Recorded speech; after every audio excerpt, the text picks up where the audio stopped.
our very first episode. And right now, we're playing Dragon Boom. And the oversized boots right on my now, feet had a special type of I clasp am called grappling clasp, which let them stick. right now, I'm sharing you guys for this game. And which went up And quickly. here we go. Boys, I can get a golf club. And my very first episode, and you may hear things in the background. You know what, this was other person. Oh, I can. See, look at this. I can get the knife. Look at the knife. What's up? And so, You got the knife? You see, Yes. I grew up it as should have been realized, you just go for these. All these other levels are completed, and They carefully watched over why me did I put during my that childhood, front? anticipating the day when I'd receive a very special bag of safety from my father. Now I went to the tutorial. Jason, I have a knife. I have a knife. I can use a time, and I can use a... So there's these... Ooh, I'm going to kill him. Waiting for a retry. What's that? This is one. Oh. No, it's fun game. Audio Renaissance presents The Great Hunt by Robert Jordan. Read for you by Kate Redding and Michael Kramer. Hurting guys and getting money. Don't kill It no shall come much to money I pass that have what right men now. made shall How be many? shattered. How much? The shadow shall lie 608. across the pattern of the age. The dark one shall once more lay his hand upon the world of man.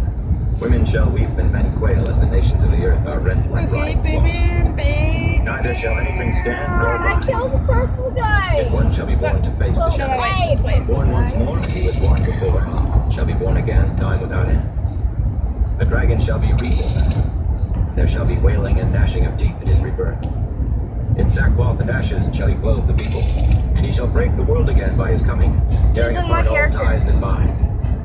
Like the unfettered dawn shall he blind us and burn us. Yet shall the dragon reborn confront the shadow at the last battle. Do you need stamina? So don't waste down your Look stamina at on. my Let tears guy. flow, O ye people of the world. Weep for your salvation. From the Koreathon cycle, The Prophecies of the Dragon, as translated by Elaine, Paris-18, Oshin. Multiplex. No. In the year of grace 231 of the new era, the third age. Prologue. In the shadow. I'm gonna go around. What's this? The man who called himself Boars, at least in this place, stood below murmuring that rolled around the vaulted chamber like a soft gamble of peace. Turn down. His grimace was hidden by the black silk Put mask your that covered headphones his face, in. just like the masks that covered the 100 other faces in the chamber. 100 black masks and 100 pairs of eyes trying to see what lay behind them. If one did not look too closely, the room could have been in a Oh my gosh, he did. with its tall marble fireplaces, You its better gold serve me a lamps, dinner. the domed ceiling, Oh, its colorful 4:30. tapestries and intricately patterned mosaic floor. If one did not look too closely. The fireplaces were cool, for one thing. Flames danced on logs as thick as a man's leg, but gave no heat. The walls behind the tapestries, the ceiling high above the lamps, Second one maybe were undressed stone, almost but black. it's actually not the There were no windows, strongest. and only two doorways. Chaos. One at either end of the room. It was as if someone had intended to give the semblance of a palace reception chamber, but had not cared enough to bother with more than the outline and a few touches for detail. Where the chamber I like was, the man who called himself Boris did not know. Chaos. Nor did he think any of the others knew. Oh no, He did not like to think about where it might be. It was enough that he I had like been it in somewhere. escape. He did not like to think about that either, but for such a summons, he did. He shifted his cloak, thankful that the fires were cold, else it would have been too hot for the black wool dripping to the floor. Tetra All his Dodger. clothes were black. No. The bulky folds of the cloak hid the stoop he used to disguise his height, and bred confusion as to whether he was thin or thick. He was not the only one there enveloped in Caleb's span of cloth. Silently he watched his companions. Patience had marked much of his life. Always, if he waited and watched long enough, someone made a mistake. Most of the men and women here might have had the same philosophy. They watched and listened silently to those who had to speak. Some people could not bear waiting for silence, and so gave away more than they knew. Servants circulated through the guests, slender, golden-haired youths, proffering wine with a bow and a wordless smile. Young men and young women alike, they wore tight white breeches and flowing white shirts. And male and female alike, they moved with disturbing grace. Each looked more than a mirror image of the others. The boys as handsome as the girls were beautiful. He doubted he could distinguish one from another, and he had an eye and a memory for faces. The smiling white-clad girl offered her tray of crystal goblets to him. He took one with no Spider-Man! It might appear untrusted, or worse, Look who I am, I'm evil guy.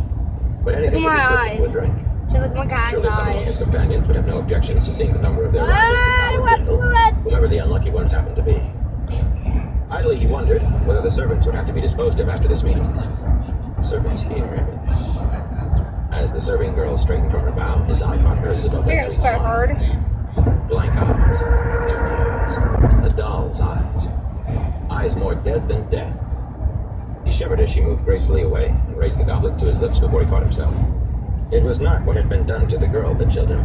Rather, every time he thought he detected a weakness in those he now served, he found himself preceded. The supposed weakness cut out with a ruthless precision that left him amazed. And worse. The first rule of his life had always been to Two search hits for kills weakness. a purple Every guy. weakness was a chink where he could probe and pry and influence.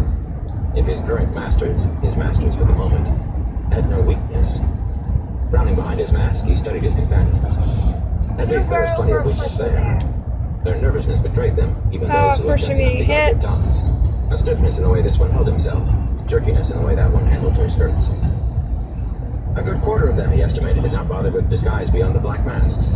Their clothes told much. A woman standing before a gold and crimson wall hanging, speaking softly to a figure, possible to say whether it was man or woman. Cloaked and hooded in gray. No, yeah. She had obviously chosen the spot because the colors of the tapestry Keep set off her getting gown. about 3 Never stars. foolish to draw attention to himself, when her scarlet dress cut low in the bodice, to show too much flesh and high at the hem, to display golden slippers, marked her Not from working Ilion. anymore. A woman of wealth, perhaps even of noble blood. Not far beyond the Iliana, another woman stood, alone and admirably silent, with a swan's neck, lustrous Well, I black kicked hair, this guy falling in around. waves below Booyah, her waist. booyah, booyah. She kept her back to There, the stone take it. wall, observing everything. Yeah, No you nervousness stand up. There, you're dead. only serene self-possession.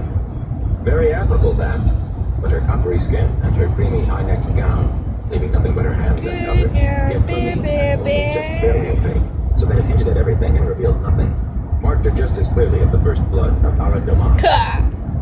And unless the man who called himself Boris missed his guess entirely, the wide golden bracelet on her left wrist, I was there, that would be for her own use, so the money left warrant would bend her stiff body left to wear the sigils of another house. Worse than foolishness. A man in a high-collared sky blue Shinaran coat asked him with a wary head-to-toe glance through the eye holes of his mask. The man's carriage named him soldier. The center shoulders, the way his gaze never rested in one place for long, and the way his hand seemed ready to guard for a sword that was not there. All proclaimed it. The Shinaran wasted little time on the man who called himself Boris. Stooped shoulders and a bent back held no threat.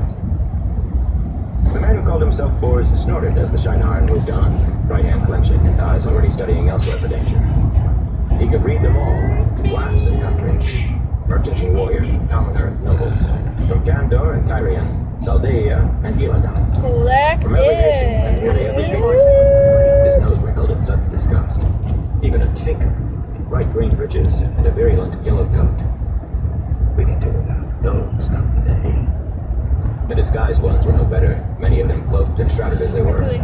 He caught sight under the edge of one dark robe of the silver-worked boots of a High Lord of Tyr, and under another, a glimpse of golden lion-head spurs worn only by my officers in the Andorran Queen's Guards.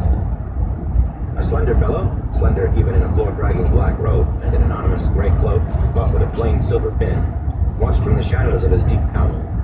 He could be anyone from anywhere, except for the six-pointed star tattooed in the left between thumb and forefinger of his right hand. One of the sea folk, then. To look at his left hand would show the marks of his clan and line. The man who called himself Boris did not bother to try. Suddenly his eyes narrowed, fixing on a woman, enveloped in black till nothing showed but her fingers. On her right hand rested a gold ring in the shape of a serpent eating its own tail. Aes Sedai, or at least a woman trained in Darvalin by Aes Sedai. None else would wear that ring. Either way made no difference to him. He looked away before she could notice his watching, and almost immediately he spotted another woman swathed from head to toe in black and wearing a great serpent ring. The two witches gave no sign that they knew each other. In the White Tower, they sound like spiders on the web, pulling the strings that make kings and queens dance, meddling.